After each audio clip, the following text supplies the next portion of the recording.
Halo, selamat sore semua. Amin. Halo, mana lambaikan tangan dulu semua. Puji Tuhan, haleluya. Puji Tuhan. Tuhan Yesus baik buat hidup kita. Saya percaya bahwa semua kita ada dalam pengalaman-pengalaman yang istimewa dengan Tuhan. Dan saudaraku yang kekasih di dalam Tuhan, hari-hari ini adalah masa atau waktu di mana iman kita harus semakin teguh di dalam Tuhan. Ya, kita butuh sebuah pengalaman, kita butuh sebuah keintiman dengan Tuhan untuk lebih dekat dengan Tuhan. Saya percaya hari ini pun adalah hari yang berbeda buat kita. Ya, sebab saya selalu yakin bahwa di dalam Tuhan, di dalam persekutuan dengan Tuhan, selalu ada sesuatu yang baru yang Tuhan sediakan buat kita. Dan kita harus belajar menangkap itu supaya kita benar-benar bisa masuk di dalam tujuan Tuhan dalam hidup kita. Dan saudaraku yang kekasih dalam Tuhan, mari ya kita semua bersemangat karena dalam beberapa hari ke depan kita akan camp. Wow, berapa banyak yang kita semangat untuk ikuti camp nanti ya. Puji Tuhan, haleluya, luar biasa Tuhan. Amin, amin, puji Tuhan. Oke, by the way, happy anniversary dulu. Yang anniversary siapa nih? Happy anniversary yang merayakannya hari ini. Kita udah tepuk tangan berulang-ulang masih nggak ngerti itu. Oke, ya saudara, saya katakan tadi bahwa hari-hari inilah hari-hari ketika iman kita sedang dipertajam, saya berani katakan begitu. Iman kita sedang dikuatkan, diperdalam, dikokohkan dengan Tuhan. Saudara, tidak ada sebuah sikap, tidak ada satu pengalaman yang lebih membuat hidup kita lebih dalam di dalam iman kita kepada Tuhan, selain adanya persekutuan intim dengan Tuhan. Dan setiap orang yang percaya kepada Tuhan harus memiliki keintiman ini. Dan ini tidak sekedar menjadi sebuah ungkapan, tidak sekedar menjadi sebuah harapan, tapi ini harus menjadi kerinduan, Dan saya percaya bahwa camp adalah juga sebuah motivasi, sebuah keinginan kita untuk menunjukkan kerinduan yang dalam kita dengan Tuhan Yesus. Puji Tuhan, mari saudaraku yang kekasih dalam Tuhan, saya ingin kita melihat ya, Alkitab mencatat tentang orang-orang yang bergaul karib dengan Tuhan. Ya, orang-orang yang bergaul karib dengan Tuhan adalah orang-orang yang spesial. Bergaul karib dengan Tuhan adalah sebuah momentum yang sangat spesial, saudara ya, sangat spesial. Kita sebut saja ada yang bernama Henok ya. Di dalam Kejadian pasal 5 ayat yang ke-24, Tuhan mencatat, Alkitab mencatat tentang seorang yang namanya Henok. Kejadian 5 ayat 24 saya baca buat saudara. Dan Henok hidup bergaul dengan Allah. Haleluya. Henok hidup bergaul dengan Allah. Saudara ingin hidup bergaul dekat dengan Tuhan? Amin. Halo. Ingin saudara? Alkitab katakan ada seorang yang namanya Henok yang hidup bergaul dengan Allah. Waduh. Saudara, saya berusaha membawa ya kehidupan iman saya untuk coba memahami, untuk masuk dalam pengalaman ini, bergaul hidup dengan Tuhan. Kemudian ada orang yang namanya Musa. Di dalam Ulangan pasal 34 ayat 10 di sana dikatakan tentang bagaimana dekatnya Musa dengan Tuhan. Ya, dekatnya Musa dengan Tuhan.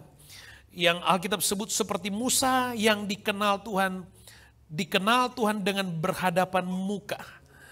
Wow. Henok dia bergaul karib. Musa dia berhadapan muka dengan Tuhan. Kemudian ada pribadi yang lain lagi, saudara. Ya, saya secara cepat, ada yang namanya Daud. Di dalam Kisah Rasul pasal 13 ayat yang ke-22, Alkitab berkata, Kisah Rasul 13 ayat 22, bagian B, tentang Daud Allah telah menyatakan, aku telah mendapat Daud bin Isai, seorang yang berkenan di hatiku, yang melakukan segala kehendakku. Orang yang bergaul karib dengan Tuhan, Henok. Orang yang berhadapan muka dengan Tuhan, Musa. Lalu Daud. Alkitab berkata secara khusus dikatakan Daud orang yang berkenan di hati Tuhan. Sekali lagi, saya sedang berusaha membawa kehidupan rohani saya untuk coba memahami pengalaman spiritual yang begitu sangat istimewa dari pribadi-pribadi ini. Dan saudaraku yang kasih, saya percaya ini tidak hanya untuk mereka. Ya, pintu sorga begitu sangat terbuka dan hati Tuhan pun begitu sangat terbuka untuk kita memiliki kesempatan yang sama untuk ada dalam keintiman itu, bergaul dekat dengan Tuhan, muka dengan Tuhan. Dan seperti Tuhan mendapati Daud, Alkitab katakan orang yang berkenan di hati Tuhan. Wow. Orang yang berkenan di hati Tuhan.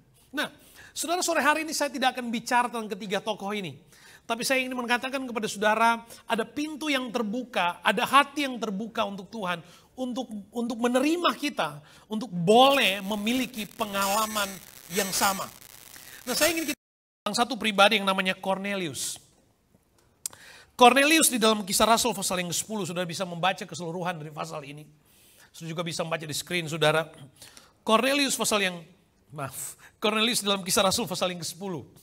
Ya, saya hampir aja saya tambahkan satu kitab dalam Perjanjian Baru. Ya. Kisah Rasul pasal yang ke-10. Ayat yang pertama. Dikatakan begini, di Kaisaria ada seorang yang bernama Cornelius, seorang perwira pasukan yang disebut pasukan Italia. Saudara, Cornelius adalah seorang profesional. Cornelius adalah seorang profesional, sama dengan kebanyakan Anda yang ada di komunitas GPD Brisbane, seorang profesional. Alkitab ada catatan yang mengatakan bahwa dia adalah orang Gentiles yang pertama kali menerima Tuhan menjadi orang Kristen. Ya. Dan ayat yang kedua, Kisah Rasul pasal 2, pasal 10 dikatakan begini, ia saleh. Cornelius seorang profesional yang Alkitab sebut orang yang saleh. Secara sederhana mungkin kata saleh bisa didefinisikan sebagai orang yang sangat rohani. Gitu. Orang yang cinta Tuhan, orang yang setia beribadah. Sederhananya begitu. Kata saleh artinya orang yang setia, orang yang cinta, orang yang suka beribadah. Orang yang dekat dengan Tuhan. Tapi Alkitab tidak hanya mencatat Cornelius seorang profesional yang menerima Tuhan, menerima percaya kepada Tuhan Yesus, tapi dikatakan ia saleh. Dan dikatakan ia serta seisi rumahnya takut akan Allah. Wow. Dan dikatakan juga ia memberi banyak sedekah kepada umat Yahudi dan senantiasa berdoa kepada Allah. Wow. Kita mungkin bisa berkata Henokh dia bergaul karib dengan Tuhan. Pada zamannya dia disebut orang yang bergaul, aktivitas hidupnya bergaul karib dengan Tuhan. Pada zamannya Musa disebut orang yang berhadapan muka dengan Tuhan karena dia seorang nabi. Pada zamannya Daud disebut orang yang berkenan di hati Tuhan. Karena dia juga disebut seorang raja yang hatinya melekat kepada Tuhan. Tapi pada zaman Cornelius, Alkitab mencatat dia seorang profesional yang memiliki kesibukan sebagai seorang profesional. Alkitab mencatat jelas dia seorang perwira. Dia memiliki kesibukan profesionalnya.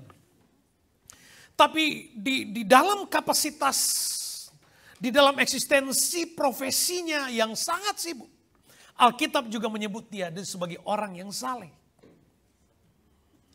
Jadi dia mampu menyeimbangkan antara profesinya dan kehidupan rohaninya. Dia Alkitab menyebutnya sebagai orang yang saleh. Dan tidak hanya itu. Dia tidak hanya memiliki penonjolan sebagai seorang individu, sebagai seorang pribadi yang dekat dengan Tuhan. Tapi juga dia mampu membangun kehidupan keluarganya menjadi keluarga yang takut akan Tuhan. Wow. Dan sekali lagi saudara, Cornelius mewakili kehidupan saudara. Orang-orang yang profesional, orang-orang yang saleh. Boleh nggak kalau saya katakan Anda adalah orang yang saleh? Halo? Amin? Boleh ya? Saya punya kebanggaan dan keberanian untuk berkata Anda adalah orang-orang yang saleh. Di tengah kesibukan profesional Anda, tapi Anda memberi waktu dan kehidupanmu untuk hidup dekat dengan Tuhan. Di tengah kehidupan profesional, kesibukan dan segala macam yang Anda miliki, Anda hidupi hari ini. Tapi Anda disebut orang yang takut, bahkan keluargamu. Sama seperti Cornelius hidup takut akan Tuhan. Dan tidak hanya itu saudara. Tidak hanya itu. Alkitab berkata dia tidak hanya hidup takut akan Allah, tapi dia hidup generous, dia hidup memberi, dia punya hati yang memberi. Gereja kita adalah gereja Gold Coast Brisbane, adalah gereja yang mengambil peran dalam pelayanan misi. Hari-hari ini kita sedang menunggu menyelesaikan, kita sedang membangun gereja di Sumatera Selatan. Ada gereja semi permanen yang sedang kita bangun.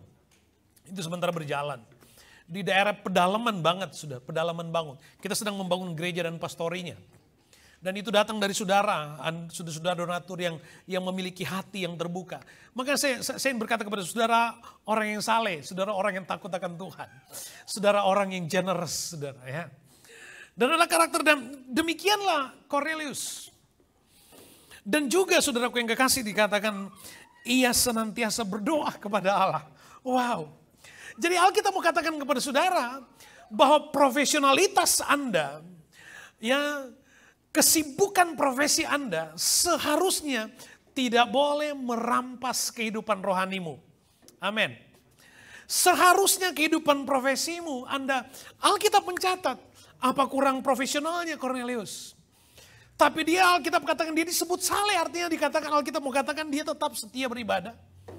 Dia tetap mampu membangun kehidupan rohani yang balance dengan profesinya. Dan Alkitab mengatakan bahwa dia tetap cinta Tuhan. Dia tetap setia berdoa. Halo. Dan saya melihat itu sebagai gembala. Saya memiliki kebanggaan karena saya melihat itu dalam kehidupan saudara. Bahwa sesungguhnya kehidupan kerja, karya studimu tidak boleh menjauhkanmu dari Tuhan. Halo, kita setuju dulu untuk itu. Amin. Apapun yang Anda lakukan tidak boleh menjauhkan Anda dari Tuhan. Tidak boleh menjauhkan Anda dari Tuhan. Alkitab mencatat tokoh-tokoh Alkitab termasuk Cornelius yang sekalipun dengan segala kesibukan dan aktivitas profesionalnya, tapi dia tetap hidup saleh. Alkitab yang katakan, Alkitab yang sebut dia saleh. Alkitab yang menyebutnya dia takut akan Tuhan. Alkitab yang menyebutnya dia generous. Alkitab yang menyebutnya dia setia berdoa. Ya. Dan sebenarnya saudara yang sedang kita bangun di komunitas kita adalah orang-orang profesional yang seperti ini. Halo. Orang-orang profesional yang seperti ini. Jadi saudara, Cornelius seorang perwira. Perwira loh saudara. Perwira. Pangkatnya di atas bukan di bawah saudara ya. Seorang perwira, kemudian saleh, keluarga yang takut akan Tuhan, setia berdoa, banyak memberi. Sekali lagi ini mewakili komunitas kita. Makanya sudah di 1 Timotius 4 ayat 12 dikatakan begini. 1 Timotius 4 ayat 12 katakan, janganlah seorang pun menganggap engkau rendah karena engkau muda. Jadilah teladan bagi orang-orang yang percaya dalam perkataanmu, dalam tingkah lakumu, dalam kasihmu, dalam kesetiaanmu dan dalam kesucianmu. Alkitab mengatakan dalam ayat ini, jangan seorang pun menganggap engkau rendah karena engkau muda. Jadilah teladan di dalam area profesionalmu. Katakan amin. Jadilah teladan, Alkitab katakan dalam tingkah lakumu, dalam kasihmu, dalam kesetiaanmu, dalam kesucianmu. Jadi teladan. Jadi teladan. Saudaraku yang kekasih, hidup suci tidak hanya bagi hamba Tuhan. Hidup suci tidak hanya bagi seorang pendeta. Hidup suci tidak hanya karena dia anak pendeta harus hidup suci. Karena dia keluarganya hamba Tuhan harus hidup. Tidak.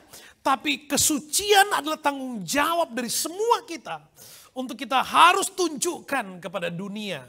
Untuk kita harus tunjukkan keteladanan itu kepada seluruh dunia. Ini aku, ini kita. Dan Alkitab mengatakan itu jelas. Jadilah teladan. Jadilah teladan. Kita harus mampu menunjukkan integritas rohani kita. Di hal yang sama kita harus mampu menunjukkan integritas sosial kita. Kita harus mampu eksis di tengah situasi yang bagaimanapun juga, saudara. Saudaraku yang kekasih dalam Tuhan. Banyak gereja melakukan survei. Apa yang terjadi di dalam gereja selama masa pandemi ini? Ya, ada ada tren bahwa di masa pandemi itu attendance gereja, jemaat itu menurun. Tapi saya bangga saudaraku yang kekasih di dalam Tuhan. Tidak untuk GPD Brisbane, katakan amin. Haleluya. Atau cuma karena pendeta yang ngomong begitu? Halo?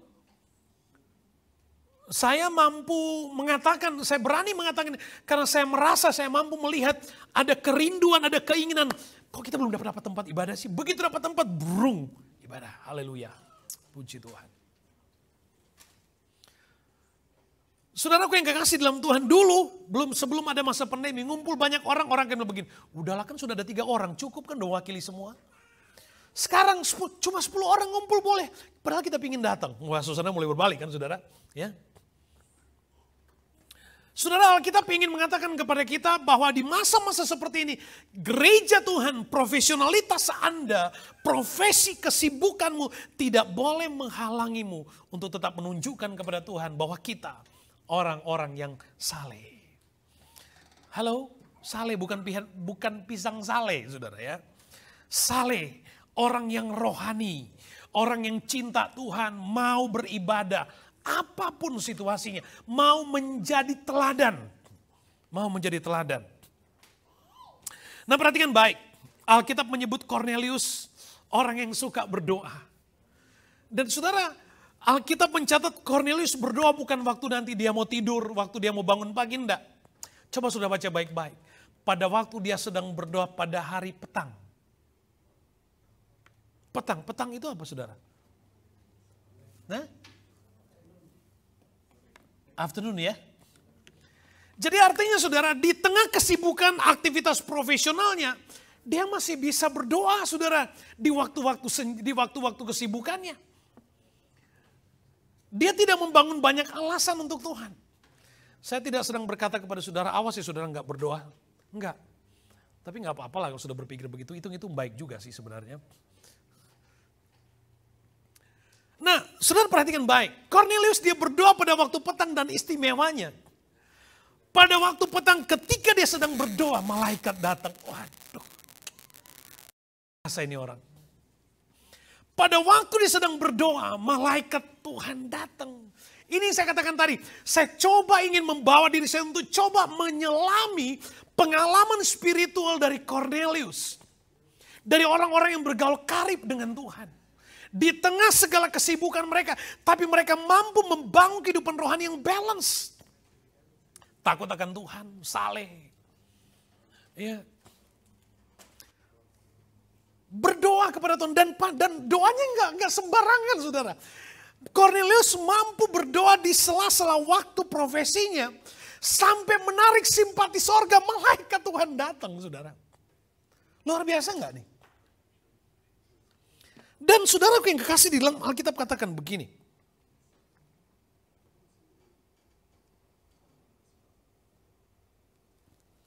Saya sampai nggak catat ayatnya saudara. Tapi saudara baca pasal ini seterusnya. Ini. Sorry. Benar. Ini. Di atas tadi, saya cuma baca beberapa ayat tadi. Ayat yang ke-3. Dalam suatu penglihatan kira-kira jam 3 petang, jelas tampak kepadanya seorang malaikat Allah masuk ke rumahnya dan berkata kepadanya, Kornelius. Kalau tiba-tiba kemudian kita sedang berdoa, nampak malaikat Tuhan datang. Kita semua akan yakin, wah Tuhan datang untuk kita semua. Benar apa betul? Kita akan merasa begitu. Tapi waktu itu, waktu dia sedang berdoa, malaikat Tuhan datang khusus untuk Kornelius. Saudara. Malaikat Tuhan panggil Kornelius. Waduh. Saudara kebayang, saudara lagi doa, malaikat Tuhan datang dan panggil. Feni, waduh. Spesial, disebut namanya, saudara. Artinya, kalau Tuhan benar-benar menyebut, memanggil nama kita, itu karena kita spesial. Amin, haleluya. Karena kita spesial. Dan kalau Tuhan menyebut nama, memanggil nama kita, karena Tuhan punya rencana. Karena Tuhan punya tujuan. Karena Tuhan sedang memiliki sesuatu, dan Tuhan hanya memastikan bahwa kita yang terima, bukan yang lain. Makanya, di satu kira-kira kayak gini, ya di ruangan ini banyak orang, Kemudian panggil nama. Cadence, this is just special for you. Jadi kalau dipanggil Cadence berarti ini hanya untuk Cadence, yang lain gak boleh cemburu. Begitu dekatnya, begitu spesialnya kehidupan rohani dari Cornelius sampai menarik simpati sorga. Saudara, bayangkan suasana ini. Sekali lagi, ini bukan berdoa tengah malam atau early morning. No. Di sela-sela waktu profesionalnya, dia doa. Malaikat datang. Cornelius, kamu luar biasa. Padahal kan kamu sibuk kerja. Tapi kamu bisa berdoa. Kira-kira saya coba membawa suasana itu. Cornelius bilang, iya karena saya kangen Tuhan. Waduh, saudara. Karena saya cinta Tuhan. Waduh. Spesial. Itu sebenarnya yang kita sebut 7 minutes with God. Katakan amin. Itu sebenarnya. Mampu membangun hubungan yang manis dengan Tuhan. Perhatikan ayat 4. Saya ingin kita lihat ini. Ayat 4. Ia menatap malaikat itu dan dengan takut ia berkata, ada apa Tuhan? Waduh. Ada apa Tuhan? Perhatikan jawaban malaikat. Jawab malaikat itu. Semua doamu dan sedekahmu telah naik ke hadirat Allah. Dan Allah mengingat engkau. Wow. Ternyata gak sia-sia hidup saleh dari Cornelius. Ternyata gak sia-sia doanya. Gak sia-sia sedekahnya. Alkitab cuma bilang, Cornelius, selama ini kesetiaanmu, selama ini doamu, selama ini pengorbananmu, itu telah naik ke hadirat Allah. Ini istimewa. Kadang-kadang kan kita suka begini, kadang-kadang kita berdoa, Tuhan, saya kok setia, saya setiap minggu ke gereja, saya berdoa, kok rasa-rasanya nggak ada sesuatu yang spesial. Mungkin ada waktu-waktu sebelumnya, pikiran Cornelius sempat gitu. Tapi Alkitab catat Cornelius dia tetap saleh. Walaupun dia belum cukup benar-benar memiliki pengalaman sedahsyat hari itu. Tapi dia tetap saleh, dia terus berdoa. Sampai Tuhan katakan kepada Cornelius, Cornelius, doamu, pengorbananmu telah naik ke hadirat Allah. Aduh. Boleh gak kau katakan kepada saudara, bahwa setiap doamu, pengorbananmu, kesetiaanmu, cintamu kepada Tuhan, sudah naik ke hadirat Allah. Katakan amin. Naik ke hadirat Allah. Kesetiaanmu, pengorbanan, pelayananmu. Pak Ci, kita ngomong apa? Karena mereka anniversary kan, kita contoh ya. Kriste, pengorbanan, kesetiaanmu, pelayanan, itu telah naik ke hadirat Allah.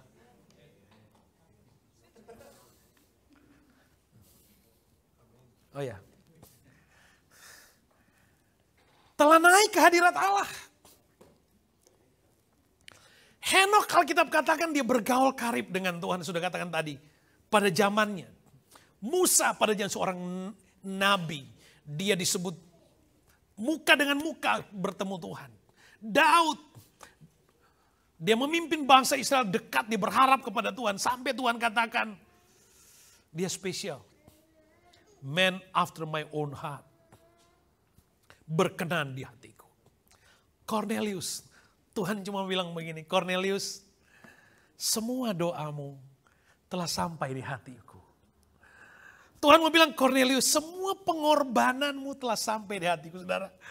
Waktu Tuhan ngomong begitu, sudah, yang lain-lain gak berarti lagi. Artinya, kenapa? Karena dia sampai di hati Tuhan. Kehidupan iman kita harus sampai kepada pengalaman, sampai kita menemukan dan mengalami pribadi Tuhan. Itu yang penting. Makanya sudah jangan jadi orang, tadi pagi saya bicara di Gold Coast. Tentang ketika banyak orang datang berbondong-bondong ingin mengikut Yesus. Padahal Yesus mau retreat. Dengan murid-muridnya. Banyak orang datang. Alasan orang datang kepada Tuhan. Ada yang datang karena benar-benar cinta kepada Tuhan. Ada yang datang hanya pingin mujizatnya. Alkitab catat begitu. Ada yang datang cuma sekedar rame-rame daripada gak ngapa-ngapain. Udahlah ikut aja, rame, cool. Nah ada orang yang datang kepada Tuhan cuma pingin jawabannya. cuma pingin mujizat. Kalau saudara baca terus dalam kisah itu, orang-orang hanya pingin mujizat, pada akhirnya ninggalin Tuhan. Karena mereka nggak kuat, cintanya nggak berakar. Yang Alkitab jelaskan pada konteks Cornelius, saudara yang kekasih oleh Tuhan, dia mendapatkan pribadi Tuhan. Kalau Tuhan sudah bilang begini, doamu telah sampai di hatiku, pengorbananmu telah sampai di hatiku, masa yang lain Tuhan nggak look after? Halo? Kalau Tuhan sendiri sudah ngomong begitu, itu jauh lebih penting daripada sekedar Tuhan menjawab doamu hari ini. Sebab namamu ada di hati Tuhan. Kalau Tuhan katakan doamu telah sampai di hatiku, maka semua dan segalanya itu menjadi bagian Tuhan. Tuhan akan memenuhi, amin. Saudara, kerinduan saya biarlah, udahlah, apapun boleh terjadi. Tapi biarlah doa kita, biarlah pengorbanan kita, biarlah setiap pelayanan kita akan mendengar Tuhan berkata, setiap doamu telah naik di hadapan hadirat Allah. Haleluya. Panitia bekerja keras untuk camp. Biarlah pengorbananmu naik di hadirat Allah. Haleluya. Setiap minggu Ate ikut saya ke Gold Coast. Dia ibadah 2 kali. Dia nggak pernah bilang sama ini, Om, saya kan sudah ibadah pagi, sore nggak usah Om ya. Enggak. Setiap weekend saya teks, Ate, besok Om jadi jemput jam biasa. Oke Om. Baik.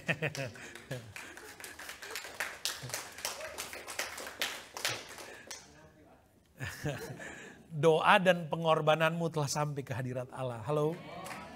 Ya, amen. Doain cepet-cepet dia. Ya.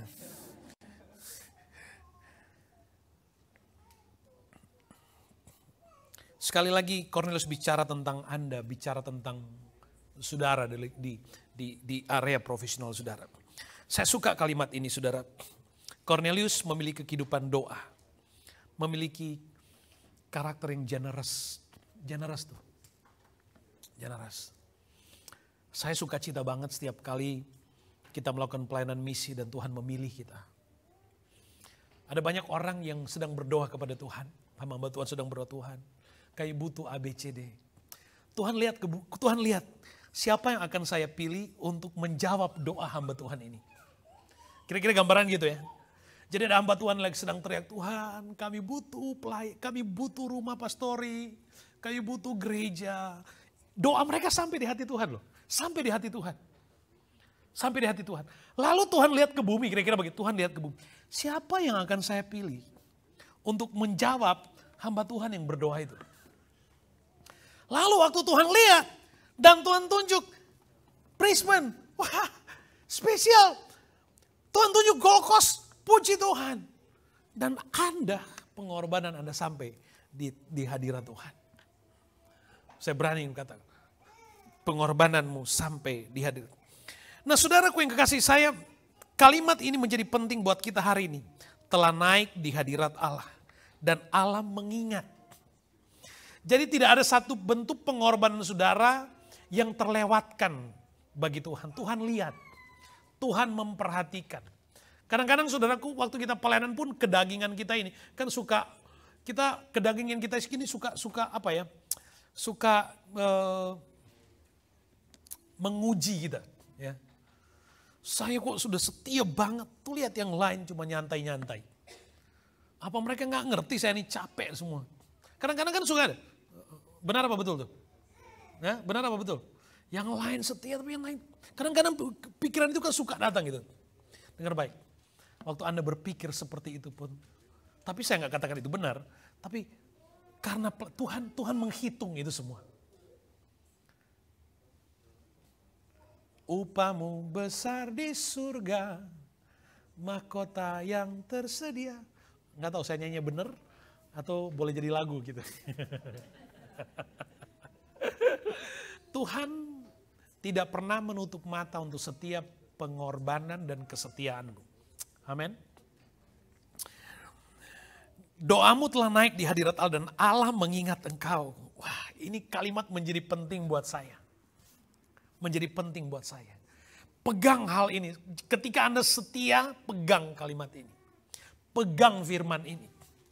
Ini bukan statement dari seorang motivator, bukan. Ini firman. Ini firman, doamu telah sampai. Pengorbananmu diingat oleh Tuhan. Air matamu diingat oleh Tuhan. Amin. Diingat oleh Tuhan. Cornelius, orang yang saleh. Alkitab mencatatnya. Kisah Rasul 10 ayat 2 tadi. Dia orang yang saleh. Dia cinta ibadah. Cornelius adalah seorang yang takut akan Allah. Perhatikan baik. Takut akan Allah. Mazmur 25 ayat 12 sampai 14. Siapakah orang yang takut akan Tuhan? Kepadanya Tuhan menunjukkan jalan yang harus dipilihnya. Orang itu sendiri akan menetap dalam kebahagiaan dan anak cucunya akan mewarisi bumi. Perhatikan. Orang yang takut akan Tuhan dijamin oleh Tuhan. Dijamin. Tuhan akan tunjukkan jalan yang harus dipilih. Kemudian dikatakan, ya Tuhan akan memberikan kebahagiaan kepada anak cucunya. Perhatikan ayat 14. Ayat 14. Saudara bisa baca enggak? Saudara bisa baca? Ayo kita baca sama-sama ayat 14. 1, 2, 3. Tuhan bergaul karib dengan orang yang takut akan Dia. Dan perjanjiannya diberitahukannya kepada mereka.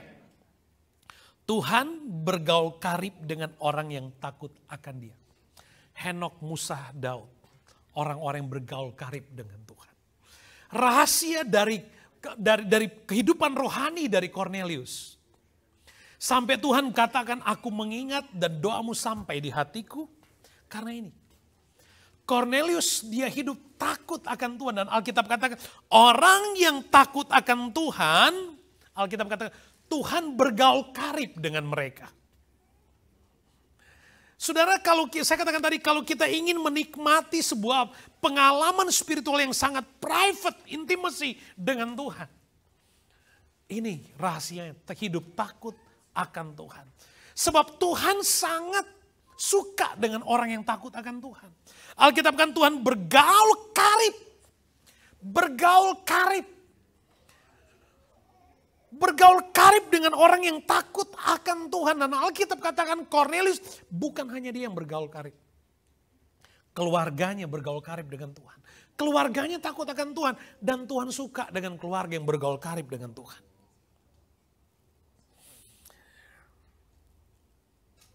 Amsal 14, 26, 27. Dalam takut akan Tuhan ada ketentraman yang besar. Bahkan ada perlindungan bagi anak-anaknya. Takut akan Tuhan adalah sumber kehidupan sehingga orang terhindar dari jerat maut. Takut akan Tuhan. Cornelius memiliki karakter rohani seperti ini. Memiliki karakter takut akan Tuhan dan Tuhan bergaul karib dengannya. Tuhan berikan ketentraman. Karakter yang lain. Senantiasa berdoa. Senantiasa berdoa. Saudara, tetap setia berdoa. Oke? Tetap cinta berjaga, jaga itu.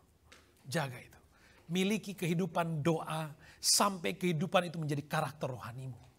Miliki kehidupan doa sampai Tuhan akan berkata setiap doamu telah sampai di hadiratku. Sampai itu. Sampai kita benar-benar hidup dalam kehidupan doa. Sampai kita mengalami jawaban. Sampai kita mendengar Tuhan declare bahwa kita memiliki kehidupan doa yang sampai di takhta Tuhan.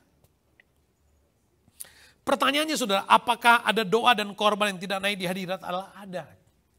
Ada doa yang tidak nyampe di hadirat Allah. Artinya tidak membuat Tuhan puas. Kalau saudara belajar di Kejadian pasal 4 tentang Kain dan Habel.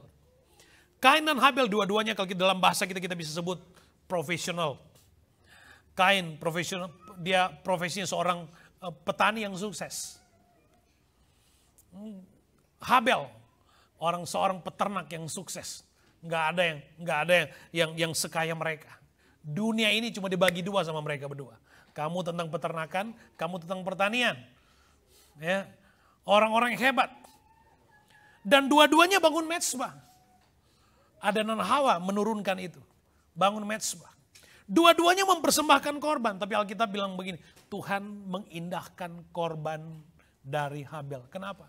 Karena di atas mezbah Habel, bukan cuma korbannya tapi hatinya ada di situ. Bukan cuma korbannya tapi dia saleh. Tapi dia takut akan Tuhan. Begitu banyak orang Kristen yang hanya meletakkan korbannya, tapi takut akan Tuhan gak ada di situ. Dia meletakkan korbannya, tapi kehidupan rohaninya gak ada di situ. Cornelius orang yang saleh. Cornelius dia takut akan Tuhan. Jadi setiap kali dia mempersembahkan sesuatu, Tuhan ingat. Kenapa? Karena dia mempersembahkan dengan dasar hati takut akan Tuhan. Mencintai Tuhan. Sehingga doanya berkenan kepada Allah. Jadi kehidupan doa yang menyenangkan, menyukakan hati Tuhan. Yang sampai di tahta Allah. Kehidupan doa dari orang yang takut akan Allah. Itu pesan pentingnya.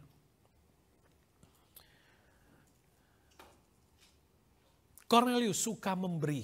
Suka memberi.